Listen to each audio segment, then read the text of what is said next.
All right, start it out. Here we go. Nope, not until I think about it. No, come on, just start the video and I'll talk. You'll talk. What are you going to talk about? I don't know. I'll ask you how the business is going, and then we'll just get into something. Are you sending me this video? Yeah. Okay. What's up, Kyle?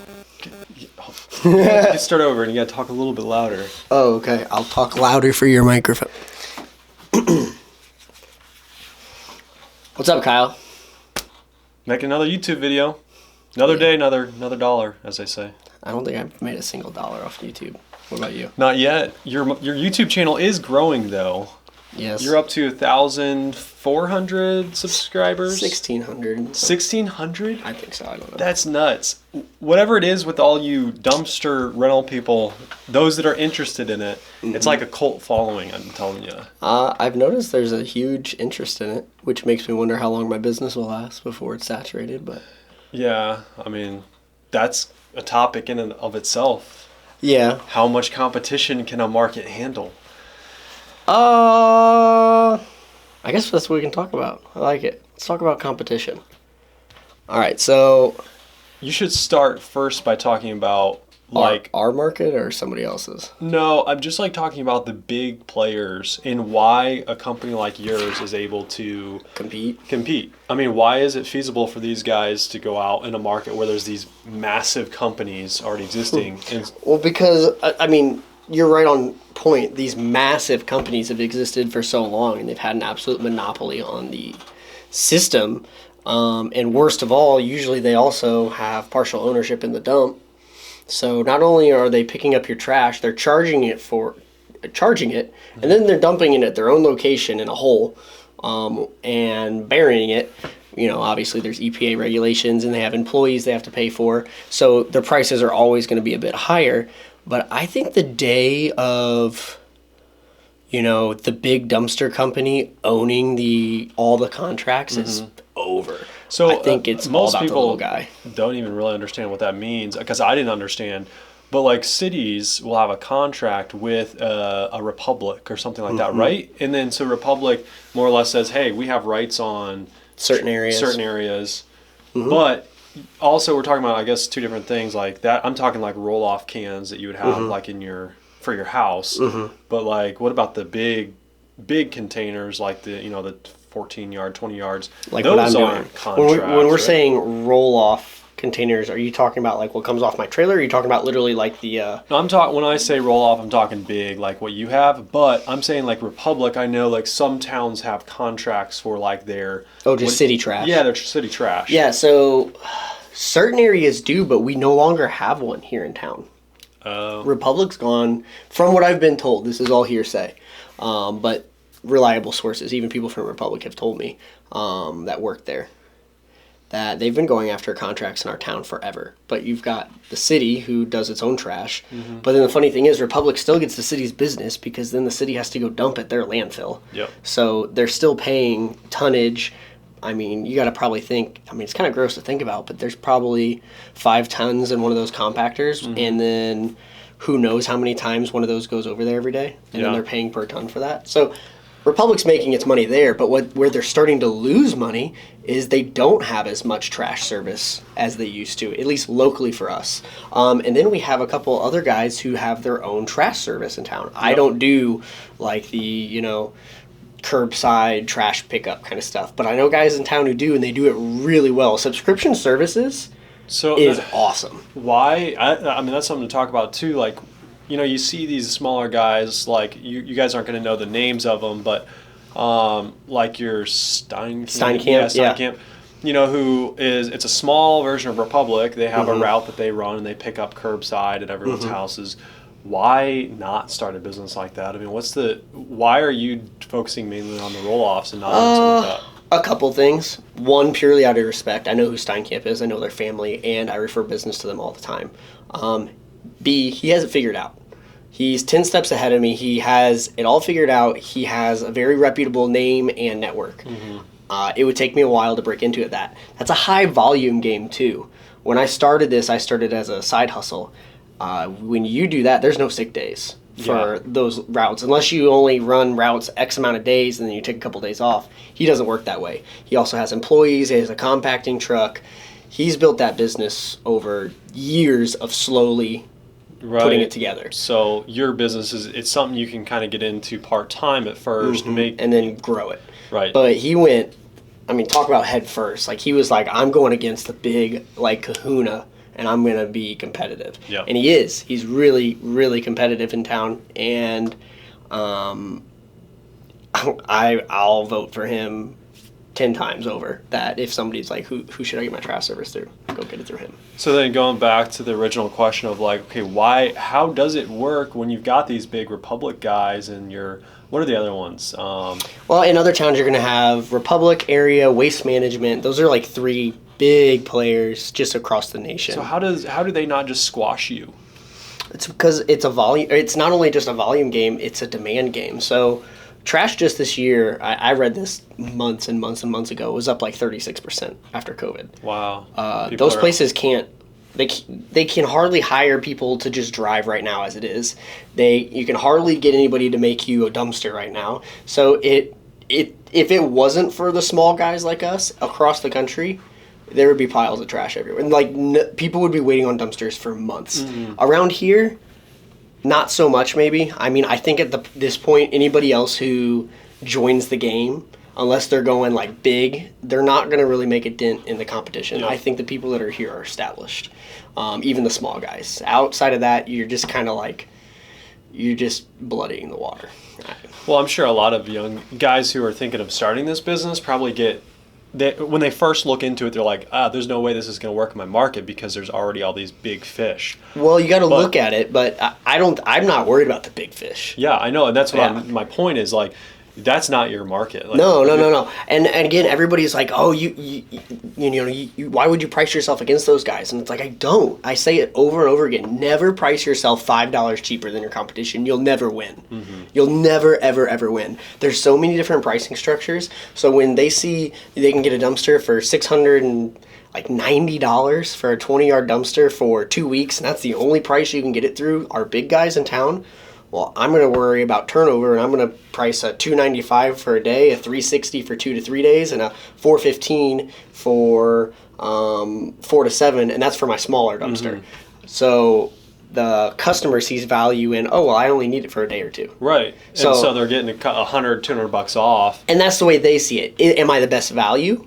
Not for everybody, but for the guy that only needs it for a day, yes. Yeah. So residential and like 1-2 day projects for contractors, I get the call usually. They don't want to go through the big guys and pay $600. It cuts into their overhead. Yeah. So people always think, you could never do it because of the XXXXXYZ. But you got to really evaluate your market. I'm more worried about when I look at a place, how many other guys are running these small setups, whether they're like the 6-yard containers, the 14 yards, the 20 yards, or the 30s, but they're not a corporation or a franchise. Yeah. So like looking at that, and it's probably kind of hard to figure that out unless they're listed on Google or you start making some calls. Yeah, you have to figure out, you got to see. So there's an opportunity there too. Some guys have been doing this for 10, 15 years, but could do it 10 times better, but they're just comfortable. I think, for example, I found that out here in town. There was a guy that was kind of doing it for a while, and I came in from out of town. To me, I didn't really even know he existed until after I got started. But then after I got started, I clearly disrupted what he had been doing. Right. Not like it was intentional, but, I took a lot of his business, and it's probably become a little personal to him. But it is business is business. But so first, see if you can do something better than what the competition's already doing. And then, hands down, you need to evaluate your cost versus your benefits. Although I don't price myself the same as anybody, I also have to say, is there a way that I can still be competitive?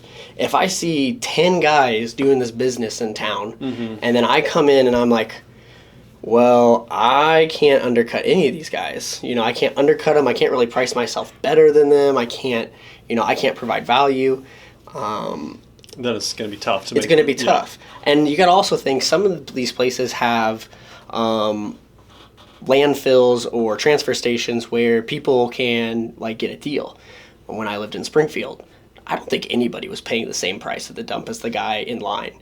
You know, if you were part of the town, you just came once in a blue moon, you're going to pay, the public dump fee. You come every day, you're paying a different fee. But if you come every day and you're bringing 10 tons, you're paying a different fee. Mm-hmm. So if you have a landfill that's like that, build that relationship. Yep, really network. Yeah, like see, is there something I can do? Can I get a contract with them right away? Can I like negotiate it every X amount of months that I'm like growing? There's an opportunity. But if you've got a landfill kind of like where we have, it's like, oh, you're technically a competitor of ours because we also own the dump and rent dumpsters.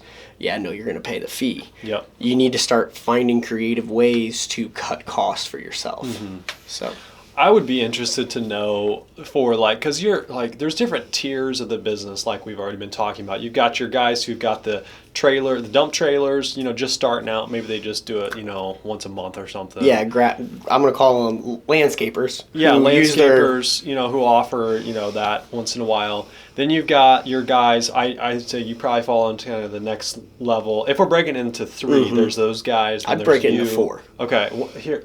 Break it out. I want to hear. All right, you got your dump trailer guys. Most of them are only going to have maybe 2, 3 of them.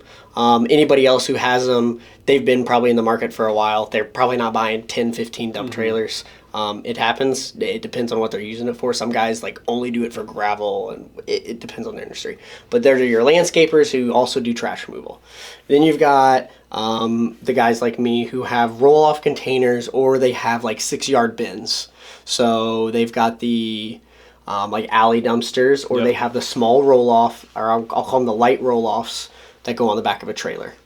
Then you have the guys who went and got a hook lift truck or have a CDL. Some of them will stay under the CDL and they'll run a hook lift constantly. Or they also, they're air brakes, CDL, mm-hmm. they're hauling concrete, rock, stuff like that. Is that what American AF Dumpsters just bought? He kind of got into that, yeah. Okay. So he's now, I'd say he's leveled up. Yep. He's in it to win it now. There's no going back, in my opinion. That's the way I see what he's doing. And then you have your corporate entity, which is going to have 20 employees minimum, and then they're probably going to have some connection with the dump mm-hmm. or contract, and they're going to be all over the board. Gotcha. And it's going to depend on your area. Have you ever seen a mid-sized guy try to buy, or maybe even a smaller guy try to buy out any of the competition? Or I mean, everything's for sale. I would just be curious to know, if you went around to the competition around here and like, hey, I'll buy you out of your business, I'll take your equipment.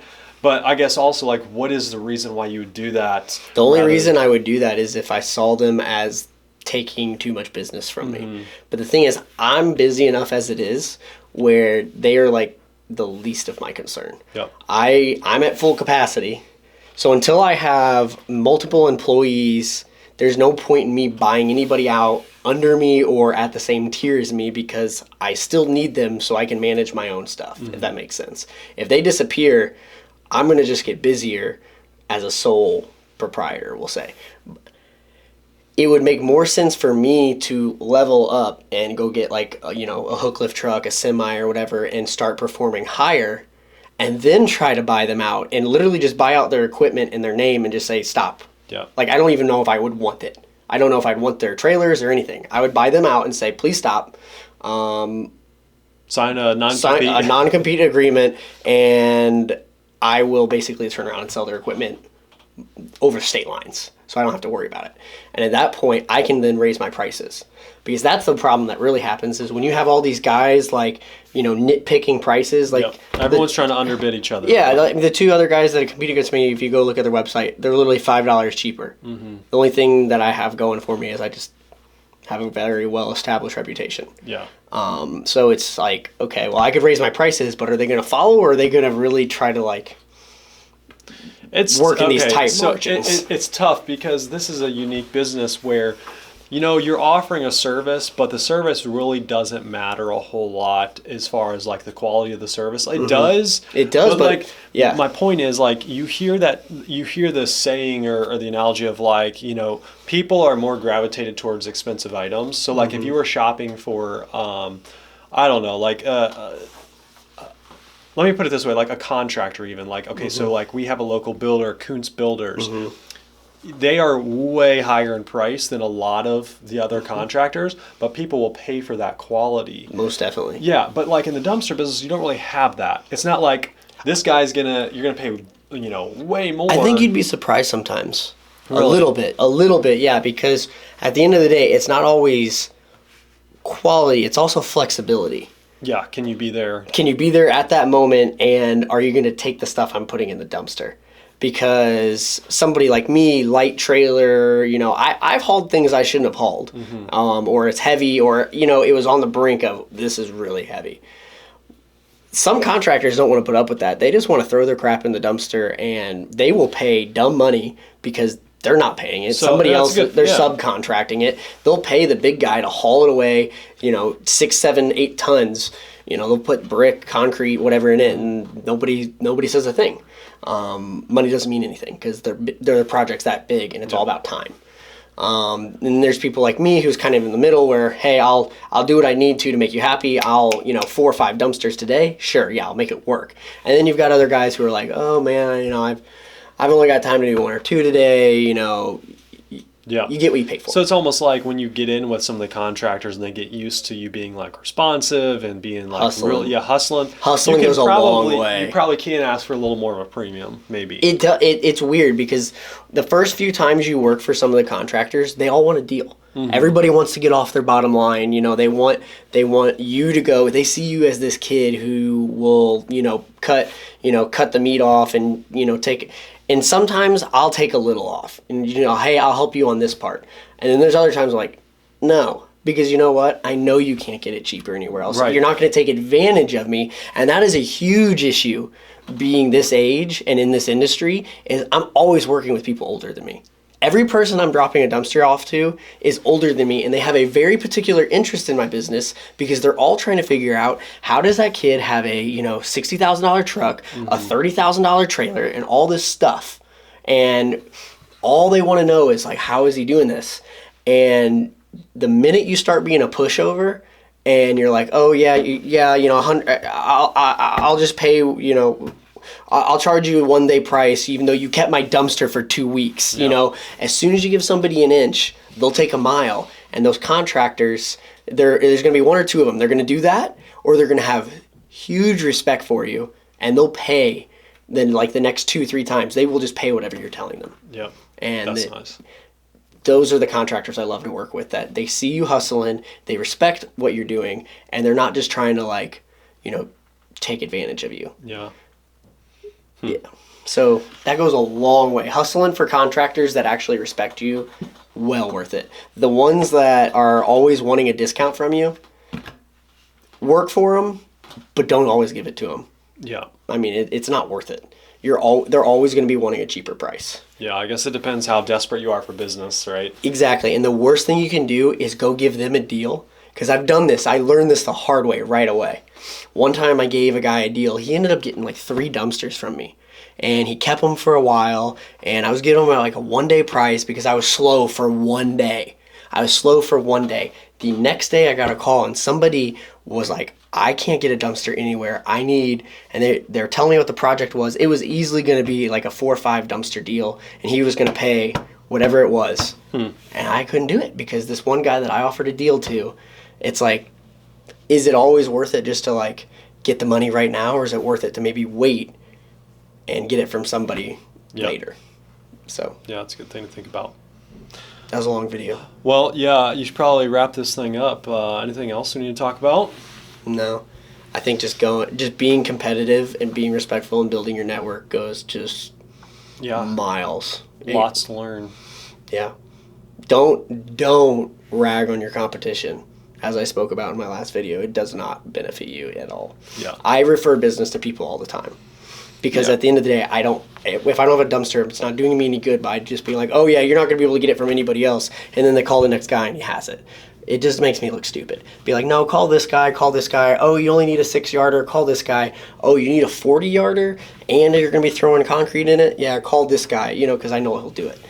It's not worth it to always just try to be the only one in town that, is the best. There's one other thing. I don't know if this is the time for this in this video, but something I'm trying to yell at you about is you need to keep your eyes open for houses and real estate for sale. Because, like, real quick, a little story. Yeah. So Clayton, the first video that blew up that I made about him, we were out filming a video on a Saturday morning, Yep. and we rolled up to a house. Oh, yeah. And this kid was getting a dumpster for his mom, and his mom was moving.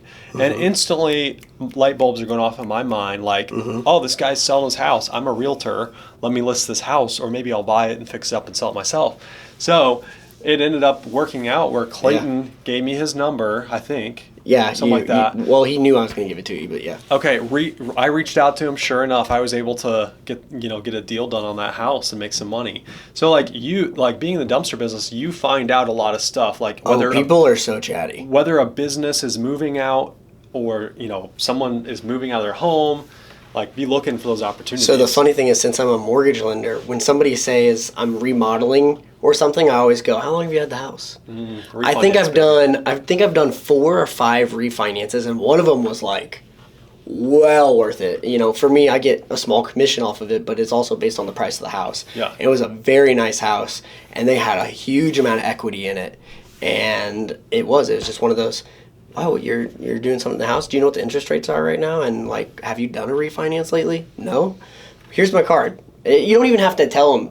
They just love continued work. And it's kind of weird because it's like the one-stop shop. Hey, I'm your mortgage lender and I'm your dumpster guy. It's kind of weird. Like a house cleaner? Photographer. Like, what's next? It is kind of weird, but if you can breach those conversations, or like you said, you want to sell this? Yeah. What's going on here? Yeah. So, all right. It goes a long way. Finish this thing up. We're getting long here. Yeah, let's just get out of here. All right. Look into your competition. Look at your prices. Look at what your competition is doing. Look to see how they're getting rid of their waste. Look into your insurance, your gas, your time, and really figure out if it's worth it. Because I'll just tell you, in some areas, it's not. It's too late. Yeah. But that's what you do with every business. I'm not going to go start a business where I know that, there's freaking 10 other people doing it really well. Yeah, you got to use your head a little bit. Yeah. But all right, cool. See you guys. Bye.